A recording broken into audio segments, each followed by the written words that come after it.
Cottontree. This incident took place a long time ago. My name is Ethan. I was very young back then. My days were spent only in mischief and play.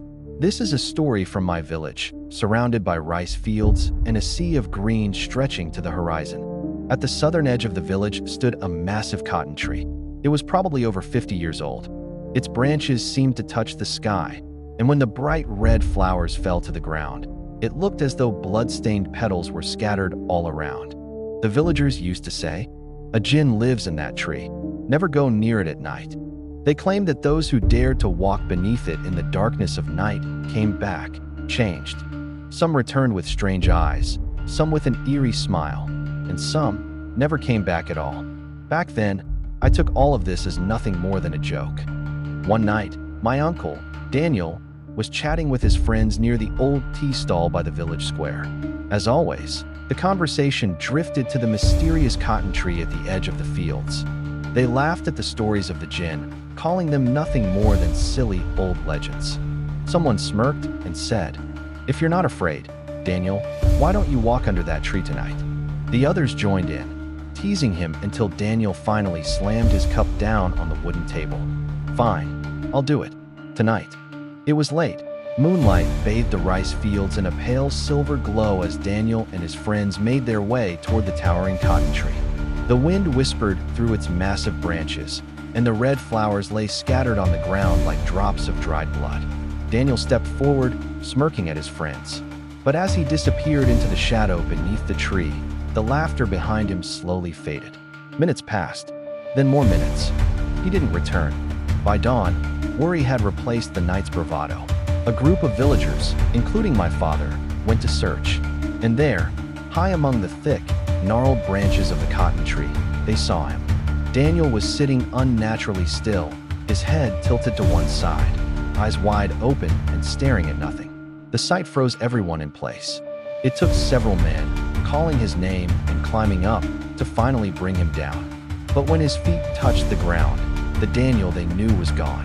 He began laughing, loud, broken laughter, muttering strange words no one could understand, his gaze darting wildly as if he was seeing something the rest of us couldn't. From that moment, he behaved like a man possessed. From that day on, Daniel became the very name of terror in the village.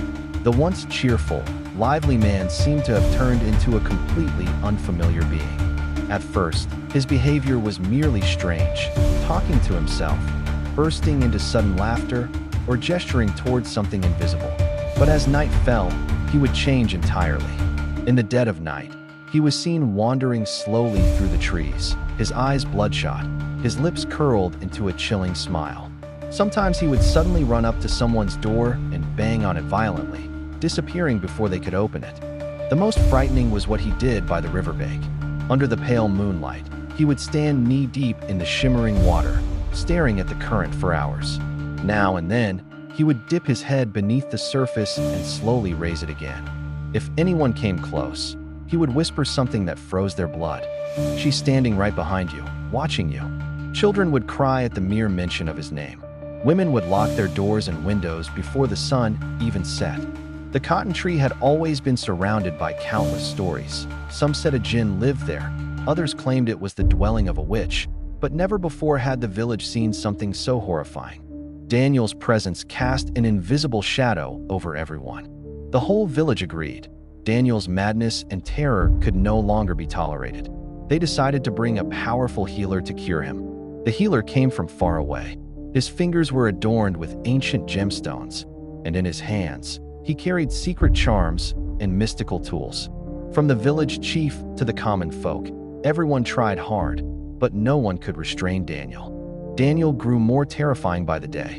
Even the strongest 10 to 12 men of the village tried to hold him down, but they all failed against his uncontrollable strength and wildness. After much struggle, they finally managed to bind him and took him to the healer. The healer chanted mysterious mantras around Daniel for a while, then asked, "Why are you doing this to this boy?" Suddenly, Daniel straightened up and replied in a horrifying voice, "This boy came under the cotton trees and cursed us. We will never let him go. We will drive him mad and slowly kill him." He spoke as if 3 or 4 people were talking all at once. The entire room turned ice cold. After talking with the healer for a long time, the spirits inside Daniel said that they would go to the cotton tree at night and bring back a cow. Their condition was that only after bringing the cow would they obey the healer's commands. After that, Daniel slowly began to recover. This was Daniel's story with the cotton tree, which almost came to an end here, but the story of fear itself was far from over. I will tell that part in Cottontree. One late afternoon, a few visitors came from the city. They stayed at our neighbor's house, right next to ours. Among them was a man named Lukas, a cheerful-looking fellow, but with a mischievous streak. In the evening, they all decided to take a walk around the village. Eventually, they reached the southern edge, where the mysterious cotton tree stood tall and silent. Lukas's curious eyes scanned the branches. That's when he spotted something unusual, a strange bird perched on one of the limbs. It wasn't an ordinary bird. Its eyes shimmered like those of a human, and under its wings was a faint, unnatural shadow. But Lukas didn't notice, or didn't care. With a smirk, he picked up a stone and hurled it. The rock struck the bird squarely, and in an instant, it fell to the ground, lifeless. What no one knew was that this was no ordinary bird at all. It was a child jinn living in the cotton tree, one that couldn't yet take human form, but often played in the guise of a bird. The moment it died, a strange chill spread through the air. The leaves of the cotton tree began to tremble, yet not a single gust of wind was blowing. That evening, something strange began. At first, it seemed like a prank. Suddenly, thud, thud, bricks and stones started falling onto the tin roof of the neighbor's house. But within minutes, the sound grew louder and more violent. The clang and bang of stones hitting the metal roof echoed through the air, as if whole bricks were raining down from the sky. Anyone who tried to step outside quickly retreated. The barrage of stones came from all directions, making it impossible to move safely. At first, they thought it was the work of some troublemakers or a personal enemy. But when several men stepped out together with flashlights, their hearts froze. There was no one there. The yard, the paths, the fields, completely empty. And yet, the rain of bricks and stones did not stop for a moment. Then came the strange sounds, somewhere the cry of a child, somewhere the cough of an old man, and in between, a broken, chilling laugh that made the skin crawl. As the night went on, the sounds and the stone rain grew fiercer. The family huddled together in one room, too terrified to speak. The relentless pounding on the tin roof, the eerie silence in between, and the unseen terror outside made the night feel endless. At the first light of dawn, everything suddenly stopped, as if nothing had happened. But the piles of bricks and stones on the roof were undeniable proof that the nightmare had been horrifyingly real. The next morning, the neighbors could take it no more. They gathered together and called for the old Cobridge once again. He arrived, carrying his ancient charms and tools, that strange calm smile still on his face. Without a word, he walked straight to the foot of the menacing cotton tree. For a long moment, he stared at it, as if listening to something only he could hear. Then, turning to the crowd, he spoke. They will never let Lukas go, because Lukas has killed one of them, a young jinn. The air seemed to grow heavier with his words. Fear rippled through the villagers' faces. Yet they pleaded with the Cobridge, desperation in their voices. He didn't know it was a jinn. He didn't do it on purpose. Please, make them understand.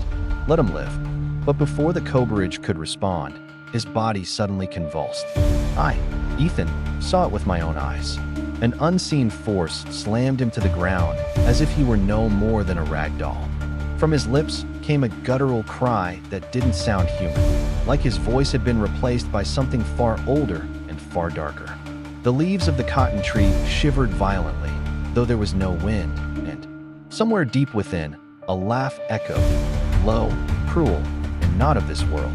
The Cobridge, still pale from what had happened, warned in a grave voice. Leave this village as quickly as you can. The longer you stay, the more dangerous it will be. The villagers decided they would send Lukas away the next morning. But by then, evening had already fallen, and no one dared to travel after dark. Night wrapped the village in silence, until someone realized Lukas was nowhere to be found. Panic spread like wildfire. People considered going to the cotton tree together, but from that direction came a sound that froze every heart. A slow, chilling laugh that seemed to come from everywhere and nowhere at once. No one dared take a single step toward the tree. When morning came, the truth was revealed. Lukas's lifeless body was found lying at the foot of the cotton tree, his eyes wide open, staring at something no one else could see. And with that, this story came to an end. Or perhaps, the end was only for Lukas. The end. Did you enjoy the story? Let us know in the comments. And if you liked it, don't forget to like, share, and subscribe to The Horror Dream. Want more stories like this? Subscribe to The Horror Dream, and we'll bring you more darkness just for you. If you enjoy a little chill down your spine, stick around. Like, share, and hit that subscribe button right here on The Horror Dream. Your support keeps us going, so stay with us. Subscribe to The Horror Dream for more spine-tingling tales.